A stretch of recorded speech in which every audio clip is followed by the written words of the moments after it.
Hey guys, this is Ken McElroy, and you are listening to the Mailbox Money Show with Bronson Hill. Welcome to the Mailbox Money Show. I am your host, Bronson Hill. Super excited today. I've got an amazing guest. Got John Casmon, who is a former advertising executive and now has over 100 million in multifamily apartments. He hosts the Multifamily Insights podcast and is the co-creator of the Midwest Real Estate Networking Summit. So just an awesome guy. Really excited to have you here, John. How are you doing today? Bronson, I am great, man. It's good to be here today. I'm excited to chat with you and share this conversation with all your listeners. Absolutely. It was great to meet you in person. I've heard of you. We kind of know, I think we knew about each other and stuff, but being able to be at Best Ever earlier this year was a lot of fun. It was a good conference. It's good to be able to actually shake your hand and meet you. But tell us a little bit of your story, and you've done a lot of stuff. I'd love to hear just kind of how you got to 100 million in multifamily. That's super impressive.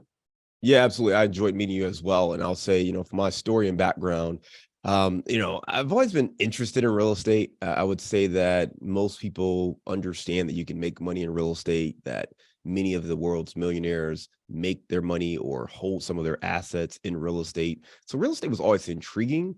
How to actually get started was a whole other topic, right? So I started off in, doing what everyone's taught to do, right? Go to college, get a good job, work that job, and retire. So that was kind of my vision. The first person in my family to actually go to college, first one to graduate college, and I got a job in the career of my choice, which was marketing and advertising. So did well starting out, got promoted, and actually went on the client side and got hired by General Motors. So I was there from 2007 through 2011. So if you recall that time frame, I was there long enough to watch us go into bankruptcy and be a part of that. And going through that process, the levels of anxiety were just through the roof. Picture watching your boss's boss, on CNN, on Fox News, on Wow. MSNBC, talking about the state of the business, and you're in the hallways trying to talk to them about what's going on, and they just tell you to keep your head down. So, we were all trying to figure out, how do you get off this sinking ship? What do I do? Nobody's hiring. At that time, we thought it was just this company. Then we realized it was the automotive industry, but we didn't realize it was a recession that was going to hit the entire country, right? We didn't realize it was a financial crisis. We just thought it was the automotive crisis at that time. So once that kind of became clear, I watched people panic, everybody, folks who were what we call lifers, who had committed themselves to, that company for 20, 25 years. And my father was like that. My father worked two jobs in his entire life, right? And if it was up to him, it would have been one. He got pushed into doing the second one because it was such a better job and such better pay that he really couldn't turn it. He didn't even apply. Like his, my stepmother applied for him, So that's the mindset, is just get a good job, keep it. And being at a company like that, going through that, and with the high levels of anxiety and watching some of my colleagues get let go, it made me realize that the W-2 path wasn't the most secure path. And I think that's the fallacy that so many people have, is that having a great job will protect them. It's secure. You got a W-2 check. It's going to come every 2 weeks or twice a month, whatever it is. And the reality is, especially in corporate America, at any moment, you could fall out of favor, whether it be for political reasons, you're just not someone's guy, or based on the industry, and they need to cut, 12% or 15% of their labor force, and you start making too much money. It's a lot easier to cut you and to go hire two young people to replace you. So that was the thing that I started to see and watched a lot of people go through, and that led me down the path of real estate investing. Right. Before we get into that, I appreciate you sharing all that. I think it reminds me of that quote by Mike Tyson, who says everyone's got a plan until they get punched in the mouth. And so, if everything goes according to plan, that's why you have a plan. But then, oh my gosh, what am I going to do? Things have changed. And it's amazing how quickly things can change. I've come to the opinion that there's really no such thing as a safe and secure job. It's kind of the rich dad, poor dad, like go to school, get a great job with benefits and a pension. But I mean, really, even government jobs or teaching jobs, other things that are considered to be very secure, they can go away at any point. And so we have this false sense of security. And so anybody listening, that you have a business, you've got something else, things can change just really, really quick for a lot of different reasons. And so I think that, to your point, I think that, so it sounds like you really had that revelation. So how did you go from that? Obviously, maybe you're starting to say, okay, this is obviously, I've got to make a pivot here because everything seems to be kind of going up in flames. So how did you find real estate, or what was it kind of that made you, maybe there was something that happened earlier in your life that's like, oh, maybe real estate's it, or was there someone that came along? There's a saying, when the student is ready, the teacher appears. So was there a moment like that happened for you? Yeah, man. Listen, there are absolutely a few, and you mentioned Rich Dad Poor Dad. I think that was the first one. Read that Yeah. book while I think right out of college, and the principles just made so much sense to me. I thought about my childhood. I thought about my parents. Again, my dad being a super blue collar guy, reliable, worked third shift in a factory, and I would wonder why we just didn't have more. Right? Why didn't we have more money? Why didn't we have more flexibility? Why didn't he invest in the stock market? Stuff like that. And that book really helped me recognize the way money works. So from my standpoint, the seed was planted there. And most people talk about that book helping them get started with real estate investing. And it absolutely did for me. But the more important thing that I took away from the book is that you should work to develop skills, Mm. not just for a job or a paycheck. And that's why I wanted to focus on marketing and advertising, because I felt that if I could learn how to do that, then I could learn how to, again, attract anything, right? I could learn how to sell a product. I could learn how to connect with other people and build a business. And that became really, really important for me as well. It's like, how do we manage to do these things as opposed to just working a job and focusing on the promotion? So, from that standpoint, the idea was planted as we were going through bankruptcy at the company. I started to realize, you know what, I need a plan B. I thought about, trying to invent something. I was at GM, right? I'm around a bunch of engineers and stuff like that. Tech was, all the rage, creating the next app. This is around the time when, YouTube was being launched and all this kind of stuff, right? Um, I'm not a techie guy. I've got no, creative skills from that standpoint. But so I just kept thinking and brainstorming. I just like, you know what? Real estate's pretty simple. There's when I was in college, I had a professor, and she was talking about her younger brother, and he's the way she described him was basically a kind of a screw up. But he made money in real estate. And I'm like, huh. And the way she described, like, this kid can't get anything right. And he's out there buying properties and somehow he's making money doing this. And she just almost really flippant and dismissive. But what I took away was like, huh, seems like a person with average intelligence can make money in real estate. We should put a pin in that. And again, as you think about 90% of, the wealth is held in real estate, or people make it through real estate, it just shows you that there's probably a reason for that. Yeah. It's not necessarily the stock market. It's not necessarily being an inventor or, creating something from scratch. It's real estate. So when I was going through that level of anxiety at GM, real estate became clear that that's the path I needed to follow. And I did have, those teachers, those mentors appear. I have friends who are people who have become friends, who started off as mentors or advisors. And I will tell you this, what you really need is someone a little further ahead than you. You don't Yeah. necessarily need to go out and hire a coach right away, especially if you Right. don't know what you're trying to do, right? Maybe you want to be passive. Maybe you have a good job and you enjoy your job, but you just want to start planning for the future so you have options and flexibility. So in that case, you can either find people to invest with passively, you can find a mentor, someone you can learn with, someone that you can grow with. And for me, that's really what happened. I found a couple people that were a little further ahead than I was. I started to ask more questions about how they got there. And I really started to do some of the things that they were doing. And the more people you talk to, that path and that blueprint becomes kind of clear. If you talk to 10 people and 9 out of 10 people tell you to do something one way, it's probably a good chance that that one way is a good path to success. So you Right. start doing more of that. And that was really helpful for me. Yeah, no, I agree. I think you shared a lot of things that were really are really helpful. Real estate is it's an amazing asset class. I was in sales, in medical device sales. I don't know if you were selling. Were you selling No, I advertising? was I was marketing it. So I was Yeah. coming up with the TV campaigns, the print, the Okay, digital, all that kind of stuff. that's a lot of creative, man. It takes a lot of brain power to do that. That's awesome. Yeah. To me, I'd said, and I think if anybody's ever worked corporate, and it's more direct. I think when you're in sales and probably marketing too as well. But just for a lot of people, I had that revelation, like, man, I'm selling and I'm making millions of dollars for someone else. I'm making a lot of money, hundreds of thousands or millions of dollars. But I was like, man, if I had my own product, if I had my own thing, I could kind of sell or operate or do something on my own, be a way I could bet on myself and hopefully really do well. And I think, real estate is just one of those things that, the more AI and the more all this stuff happens just by owning assets, if you can find a way to become an owner, whether it's through as an LP, limited partner, or more of a general partner deal, just getting into assets. There's really, as I heard somebody say, there's no technology on the horizon that people are not going to need. A place to live and sleep at night, right? Like, you're always going to need somewhere to live and then sleep, and especially in urban areas. So That's awesome. And then you shared too about just really getting help from other people. And there's that saying, you're the average of the 5 people you spend the most time with. So, when you are looking to get to the next level, you've got to get in the room with people that are a step or 2 or 3 ahead of you. And this is not just somebody who's looking to operate deals, somebody who's passive, and you can look at it almost in every area of life. You can look at it, your health, your finances, your spirituality, all these things, just getting around people that are going to pull you up to that next level.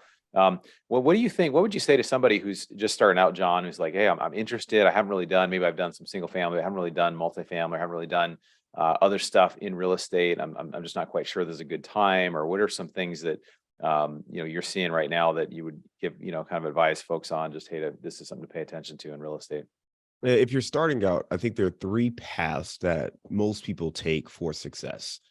One is, partner with someone else, invest passively as the first option. So invest passively. Bronson has, deals and opportunities. We do the same thing where we work with passive investors, but that's a great way to put your money to work and then learn. The one caveat to that is, if you're going to invest passively, but you do want to learn to be more active at some point, you want to work with someone who's willing to teach, to explain why we're doing certain things. Hey, here's what we like about this deal, or here's what you should pay attention to. So partner with someone or invest with someone that's going to allow you to learn. The second thing along the same lines is a partnership. In this case, it's more of a JV partnership. So instead of investing with a larger group like ours or the Bronsons, you find one person, a guy who's buying a 4-unit or a 6-unit or whatever it is, and you create a JV partnership where you are kind of bringing the capital, they're going to bring the experience, and together you're going to go out there and operate that deal. Okay. I think that's the second way. And then the third way, if you really want to be active, if you really want to do your own deals, that's when I would consider looking for a mentor or a coach to help guide you through that process. So if you're looking to start out, those are 3 paths that I would pursue if you want to kind of lead deals your own by your way. Yeah. Now, yeah. Go ahead. Which of those did you take when you started? Was it to go? Did you get a coach first, or So it we sounds like did. So I did a combination of, really, I did the coaching. So I started investing with my own. I started with a 2-unit deal. So once I kind of made the decision, my wife and I did a house hack. And I think it's a great strategy to get started. We bought a 2-unit property, lived in 1 unit, rented out the other unit, and started to get our feet wet with what it meant to manage, again, 1 single tenant. From there, we bought a 3-unit building. So this is our first, in my opinion, our first true rental, right? Because we didn't live in this property. We had 3 tenants there. And then we bought an 8-unit building. So that 8 units, our first commercial property. We hired a property management company to come in and oversee it. So we managed the manager. And that was our first foray into commercial real estate. And at that point, that's when I hired my coach and mentor, because I wanted to learn enough on my own to, just experience it, figure out what I didn't know, what I didn't know. And I think the key here is, when you do hire a coach or mentor, or if you're going to hire a coach or a mentor, be really clear on what it is you are looking to solve. For me, I could figure out how to invest in multifamily by myself. That wasn't the problem. I didn't have enough of experience or enough of a track record to feel comfortable going out there and raising money from other people, particularly from people I know, like, and trust and care about, my family, my friends. So I was really clear and conscious of that gap in my own knowledge base. So I wanted to go partner and bring somebody on my team that I could call whenever I wanted, right? Because this was a paid coach. I wanted to be able to call someone and say, hey, I'm looking at this deal. Am I missing something? Like, what am I looking at here? Did I miss this? Or what are your thoughts on this? How would you structure this deal? How would you do X, Y, Z? I wanted to have that in case of emergency, break glass kind of situation, right? And it didn't necessarily come into that. It was really a way to affirm some things that I didn't know, but also to learn the things that I didn't know. And it allowed me to be more confident. And it allowed me to really go out there and strengthen a lot of my connections with investors, both people that I already knew, but also extend to people that I didn't know at that time. right. Yeah, no, it's really, they say your reputation as well, right? So there's reputation involved. There's other things that go with it. So you're kind of, buying, time, somebody else's experience, someone else's stuff that they have. So, the kind of far as how they've done. When people are getting in, I guess let's talk about this now, about multifamily in general right now. What are some risks that you're seeing? I know things have changed a lot the last 12 months. Rates have risen. We've noticed kind of a change in investor sentiment as far as just people saying, hey, I'd invest a ton in these different deals. Now I'm kind of a little more cautious, or just seeing less deals available. What are you seeing right now in the market? What's your opinion on what's happening, John? Well, I think the first thing is to recognize that real estate is local. So every market is different. Yes, there's a general sense of what's happening in multifamily in certain markets or asset classes, but it's local. So what we're seeing more in the Midwest where I focus. So I'm based in Cincinnati. We invest in Louisville, Cincinnati. We like Columbus, Indianapolis as well. And then we have some stuff in the Southeast region. In a lot of our Midwest markets, the deal flow has actually increased. We're seeing more opportunities. We're seeing things that are closer to our buy box. So we're excited for what's going to happen in the near future. In some markets like Atlanta, Phoenix, and some other South, Sunbelt markets, the rent growth that has been, historic over the last few years has slowed down and has started to trend in the other direction. So you have to understand that what is the dynamic of that market? The dynamics in some markets are going to be wild swings. When it's hot, it's hot, and when it's cold. The Midwest it's a mild market. We go up Right. when the markets go up, but when markets go down, it's down a little bit. And think about it logically, right?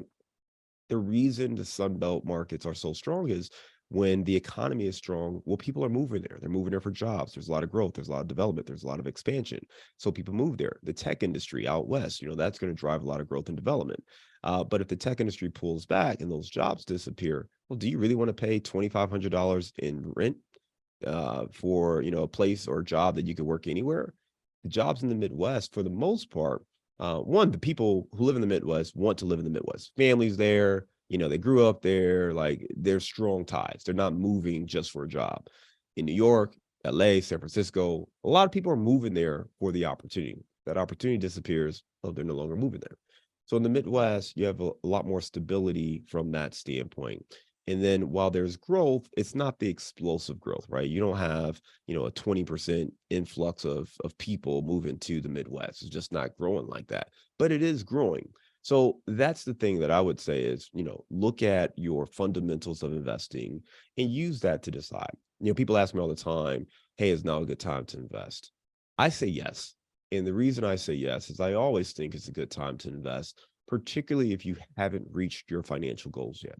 No one makes and reaches their financial goals by sitting on the sideline. And you can wait for opportunity all you want, but the reality is you're never going to know when that opportunity hits. And if you're waiting around, by the time the market has picked up, it's already going to be too late. It's already picked Right. up. It's already moving forward in that direction. So look at what I'm going to call um, deals and opportunities where the risk has been mitigated, cash flowing assets that are cash flowing day one with the value add upside in solid markets where there's strong demand. If you're investing with that with a long-term outlook, where the operator can be opportunistic about when they sell, then I think you're going to be okay. If you're looking at deals and you're hoping to be in and out in 18 months, yeah, that can be tricky. And I would probably stay away from that. But if you're looking at it with more of a long-term outlook, real estate tends to go up in value over time. If you're investing in areas that have, population growing and, the economy is fairly strong, there's a diverse economy, jobs are in demand, they're recession resistant, like logistics, healthcare. These kind of industries are recession resistant. No matter what happens, people still need their packages, Amazon, FedEx, DHL, they're still going to be there delivering stuff versus markets where they're driven more by hospitality or technology, where when the market changes, sometimes there's a pullback on those Sure. industries. So just Yeah. sticking to those fundamentals is key. Yeah, no, that's good. I think one thing you shared, we buy a lot in the Sun Belt, but there's some things that are to love about just a really steady cash flow market, such as the Midwest, is they don't really go up super fast or down super fast. There's more stability, and we bought in those areas too. And I think it is very hyper local. So wherever you're buying, understanding that market, understanding kind of what the upside is, what the risks are. So I guess kind of on that vein, there, how do you, if you were a passive investor? Just can you give me maybe a high level? How would you generally vet deals and operators? That's a great question, Bronson. So the first thing I would say is get to know the operator as much as you can, right? Talk to them. You want to get a sense of their track record. You definitely want to get a sense of, how their deals have performed. But keep in mind that, in every perspective, right? Whether it be for this or in stocks, they tell you, past results do not necessarily guarantee future results. So you want to understand their logic, their philosophy. Why did they have success before? Did they just happen to luck up in the right market at the right time? Or are there principles that guide their investing decisions that remain true no matter what is happening with the economy? So those are the things I would pay attention to. One great question that I love to ask investors, and I tell all of our passive investors to ask us as well as other people, is ask about a deal that didn't go according to plan. And what I'm looking for when I ask that question, or when I tell people to pay attention to, is how the operator talks about it. Do they take ownership and accountability for the things that they could have controlled? Or do they simply blame the contractor that stole money from them, or bad property manager, or whatever, whatever the situation was, right? And the point is, we can't control the obstacles that we're going to face. There's always going to be obstacles, but we can develop a mindset and an approach to navigate various situations and minimize those risks. And I want someone who is accountable, proactive, and solution oriented. If you make a mistake or something goes wrong, learn from it. What processes and systems did you put in place to ensure that that issue doesn't arise again? I'll give you a real example. For us, we did a deal that was a JV with just one investor, and it was kind of a 50-50 type partnership. And we hired a contractor. Now, the other partner was local, I was not local. This contractor stole some money from us, right? They stole money, and just flat out, like, we went, I got a call from a roofer. The roofer's like, if you don't pay me by Monday, I'm putting a lien. I'm like, what are you talking about? I paid the contractor last week, and found out the contractor didn't pay the roofer, right? And we had to step back and suck completely. And two things. First one was, had to resolve that situation. Obviously, we fired that contractor, went through a litigation with that individual. But more importantly for us going forward, we don't pay contractors without getting those lien waivers now from those subcontractors, right? We limit how much money we're floating or giving to this contractor without those lien waivers. If we can buy materials ourselves or give a 10% deposit to buy those materials, we're doing that. So we're really minimizing how much exposure we have based on that. We're also only hiring and working with reputable contractors. Now, this guy was vetted, but on the same note, when I say reputable, I mean someone who has a commercial business, who cares, someone who's licensed, bonded, Right. someone who cares about their Yelp reviews, right? Like I want to work with Yeah.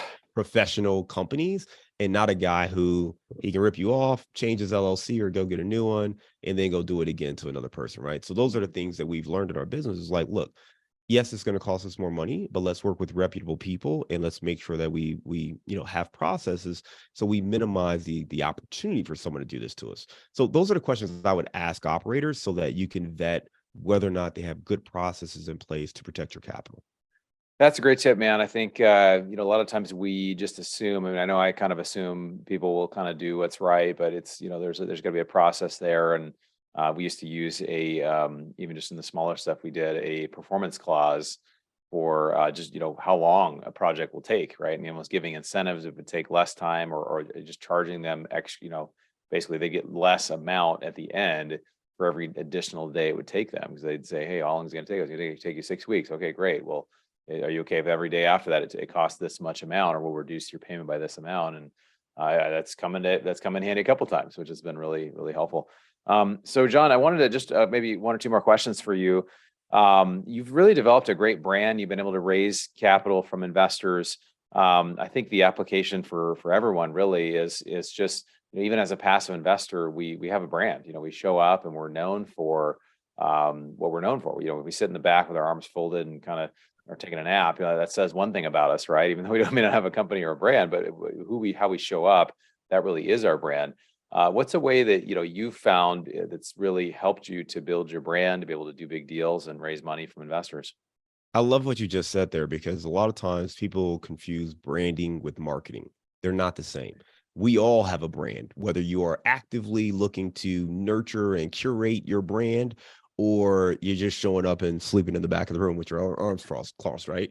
So part of it is, the brand is what people say about you when you're not in the room, period. That's the brand. You mentioned earlier, right? When you said we kind of knew of each other, whatever you felt when you heard my name or knew of me, that's my brand, like it Right, or right, right. wrong, right? Like that's the brand I've created. And that could be based off of one person's interaction with me, that knew you or whatever it is, right? So that's the brand.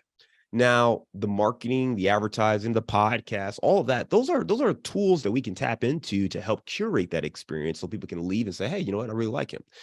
Think about it like Nike, right? Nike's the brand, but if you're looking at an ad, well, the ad is the advertising, right? The marketing, the sponsorships they have, if they have LeBron James or Serena Williams or whoever they have, like they're trying to communicate and convey a particular message with their brand through all their actions, but the actions stand by it, and there's some negative with that too, depending on how you feel about the brand. So for us, I think the important thing is to just be transparent. You are who you are. Your skills are your skills. Lean into the things that you do well. There are always going to be drawbacks to a brand, right? No one's perfect. There's no perfect brand. Even the brands you love are probably expensive, right? So there's a component to it that is just natural, and it's fine, and embrace it. I think the most important thing is to understand who you are and how you come across. So let's take from the LP's perspective. There's some investors who believe that they have all the power. They're holding all the cards. So they're going to drill an operator. They've got a list of 15 questions they want to ask. They want to drill this person like they're hiring them for their company, right? And I get it. It's a big investment, $50,000, $100,000. It's a big investment. You have questions, you should get answers. But you also have to recognize the image and the brand that you're building for yourself, right? Is this person an easy person to work with? Is this someone who, if I get that hot smoking deal, do I want to partner with this person for the next Yeah. 5-7 years? Or are they going to drill me and call me, twice a week, asking me how my deal's doing, right? It's like, hey, we talked about how frequently you would get updates. So that's a brand, right? On both sides of it. And I think for us as operators, you have to recognize that too, is that, listen, the ideal investor for us is someone who takes their time up front, gets to know us, ask all the important questions. But once they're ready to invest, they're going to invest, they're going to sign all the paperwork, they're going to be fairly responsive, they're going to ask questions as they have them. But they're going to be able to make quick decisions and invest. If it takes you 2 months to review a deal and you kind of go back and forth, and I don't know, you've asked 50 questions, that takes a lot of time for an operator. So you just have to think about it from your standpoint of, do you want to find the right operators to invest with? Then that's the brand you need to project on. As an operator, my brand, I want to be a great communicator. I want to follow up. I don't mind answering those tough questions because I get it. It's a big investment, right? If you're spending $100,000 on something, you might have some important questions to ask, right? To get comfortable. So I don't have a problem with that. So for me and my personal brand, it's about being responsive. It's about communicating with people. It's about being transparent. It's about being clear. It's about letting people understand, again, what does it mean to work with us? What does that look like? What should you expect? And then fulfilling that. If you talk to any of our investors and they say, hey, here's what John told me up front, and here's what we've done. Now, obviously, from a deal standpoint, the deals may change a little bit with their performance, but as far as how we show up every day, being available, I mean, I've got the same phone number I've had for 21 years. If you've ever had my phone number, you've got my phone number. I'm not changing it, right? I don't want to hide. Other folks talk about it. I think Joe Rogan or someone talks about it as, or Tim Ferriss, leaving breadcrumbs, right? Mm. You don't want to show up at an event and then have an investor who had a terrible experience with you and you're ducking them. Like, no, like I can go anywhere. And if we we're maybe misaligned or miscommunicated, okay, but I can walk and keep my head high based on my interactions. And that's the brand that I try to project and I try to make sure we Right. reinforce, but that's who you are at your core. Those are your values. Those are, your principles. That's what a brand is, right? It's not the marketing. It's not my slogan. It's not, the podcast. The brand is who you are at your core, your values and your principles. And you got to stand up and deliver on that every day.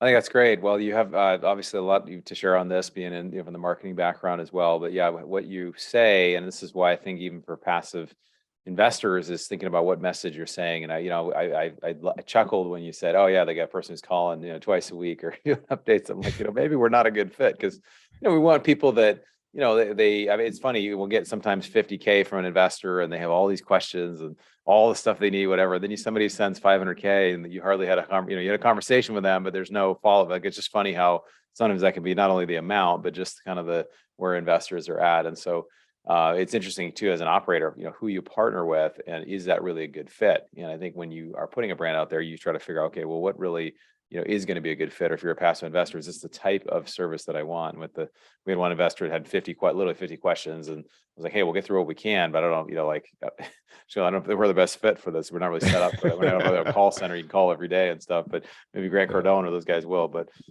anyway, John, well, I so appreciate you. We're kind of running short on time.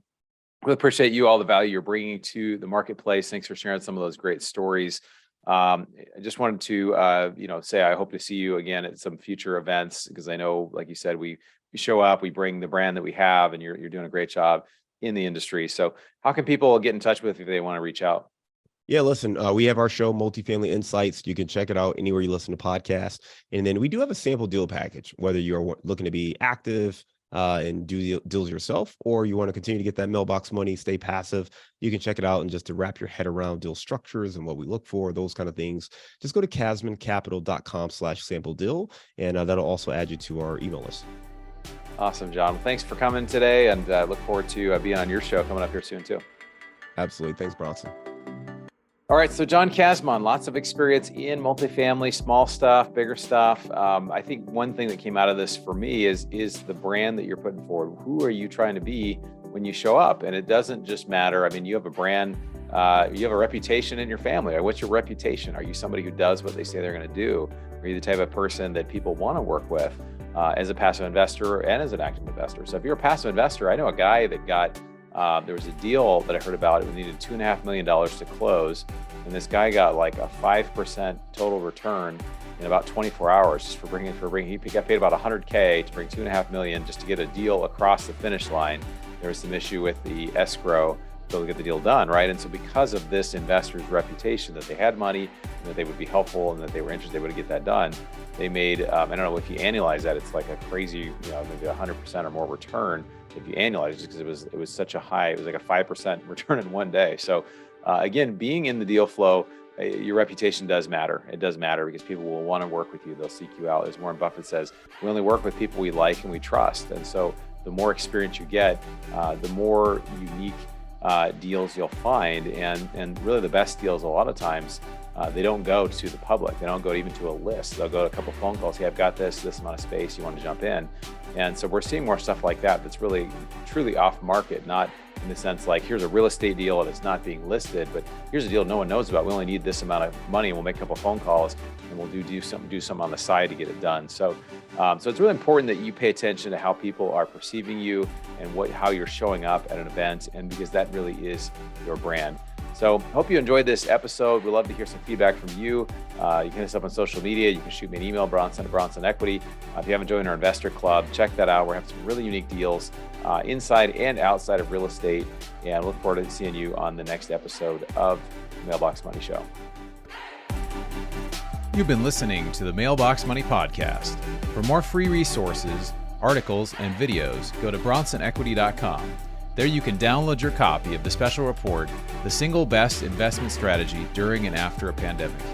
None of the information shared here is an offer to buy a specific investment, and this is for educational purposes only. Consult your financial, legal, and tax professionals and use your own common sense before making any investment decisions. Thanks for joining us, and be sure to tune in next time for more Mailbox Money.